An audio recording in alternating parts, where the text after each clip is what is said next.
Hello and welcome to the news button.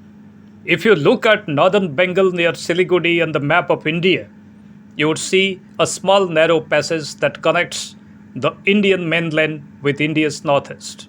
This narrow passage or corridor is called India's chicken neck by geo-strategic affairs experts.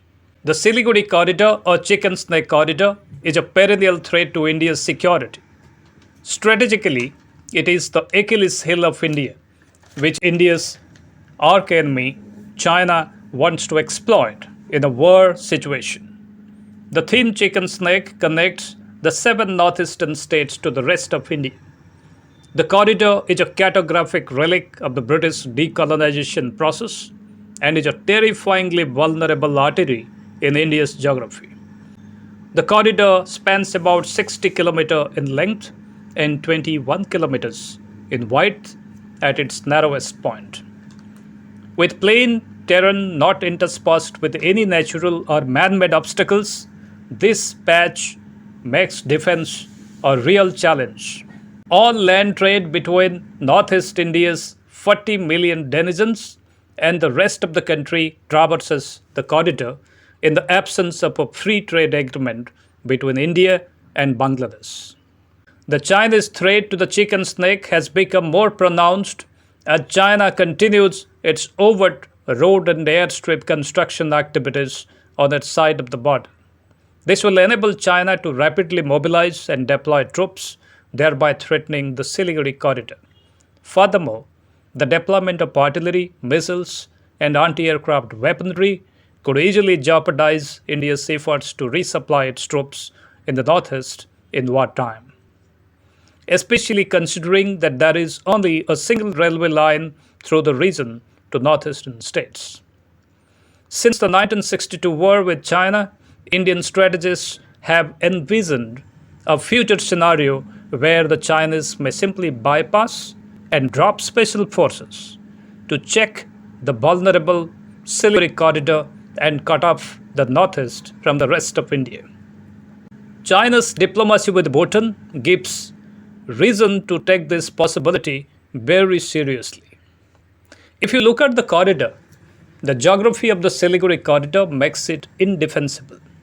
In this geostrategic affairs analysis today, we shall see what India has done so far and what are India's options on the table to reduce the threat on the chicken snake. When Vajpayee was Prime Minister, way back in 2003, India had got China sign an agreement whereby China agreed to Sikkim's merger with India and gave up all claims to the state, and India recognized China's sovereignty over Tibet. This agreement significantly reduced the escalation in the India-Bhutan-China tri-junction region, but China is an old bully. Despite the agreement, its attempts to seize de facto control over the region continued. It culminated in the infamous 2017 Doklam standoff. Any serious attempt to de-escalate pressure on the chicken neck has to explore ways to widen and strengthen this corridor. In fact, it has become a strategic imperative. So how can we do this? First, India has to enter into a strategic agreement with Bangladesh, permitting not only Indian civilian traffic and trade activities, but also safe transit of our military equipment during times of conflict with China.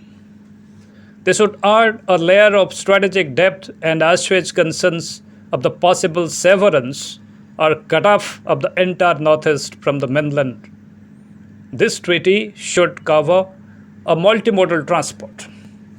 It should talk of connectivity through road, rail, and water to facilitate a smooth movement of military goods and personnel. India has regained some strategic depth after the revival of BIMSTEC. Its relations with Bangladesh has received a big fillip, with 7 pacts on important mutual issues signed during Prime Minister Sheikh Hasina's 4-day visit. Both countries have also mooted a proposal to facilitate transit to India's landlocked northeast. The Indian government is now planning a railroad to connect its northeastern state of Meghalaya with the rest of the country's territory. The route would pass through Bangladesh and effectively bypass vulnerable chicken snake corridor. The planned route is supposed to enter Bangladesh from Hilli before moving through Ghoraghat, Palasbari, and Gaibandha in India's neighboring country. Finally, the rail route would cross the Jamuna and reach Tura in Meghalaya. The route will be strategically more viable because it will not be passing through a thin strip of land.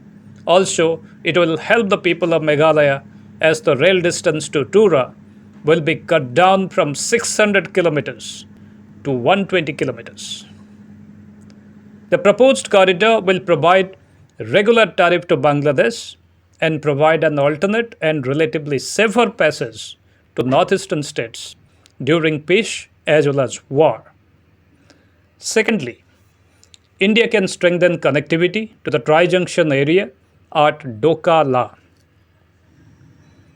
It will further boost up its response as well as surveillance capability. Converting the erstwhile mule track to Doka-La into a blacktop road by the Border Road Organization can reduce the travel time from 7 hours to 40 minutes. Just 40 minutes. Thus, it will not only shorten travel time but also provide another alternative should the chicken neck comes under attack. Thirdly, the development of a safer multimodal transport corridor through Siliguri itself can be undertaken by India. India can consider building an underground road tunnel which can keep the supply lines open even in the face of Chinese rocket fires as well as airstrikes to paralyze Indian military supply to the northeast. Even though underground tunneling is a costly affair, it can give India a lot more options to pursue the enemy deeper inside its territory if required. Underground rail and road connectivity through this corridor will also help to scale up troop and hardware movement. Fourth, by drastically improving air connectivity, India can regain a strategic depth near the chicken neck corridor. India can speed up development of more new as well as old airports which can be used by the IAF to lift off and land men and material during war. It will drastically enhance air connectivity in the geographically challenging region, making it easier to transport goods and people. It will be the most effective challenge to advancing Chinese troops should they attempt to break the corridor. Similarly, India can look to innovative means like supply through drones to avoid loss of human lives. Bigger as well as smaller drones can be utilized to replenish supply through the Bangla skies. In the 21st century, for landing and taking off, we are no longer heavily dependent on airports. Manned as well as unmanned aerial vehicles can utilize our vast road network of highways that is getting developed in the northeast. Fifth, India has to establish at least one seaport in either Bangladesh or Myanmar through bilateral agreement to keep open a multimodal supply route from sea to Tripura. This should be at a safer distance from the reach of Chinese drones and rocket barrages in case of a war. By executing some or all of these measures together, India can look to overcome the constraints of geography and improve its position with regard to China in the so-called chicken neck corridor. Let us know what other steps India can take to solve its chicken neck dilemma. We shall await your comments. Before leaving, do not forget to like and subscribe to our channel. Thanks for watching the video. Thanks for your time.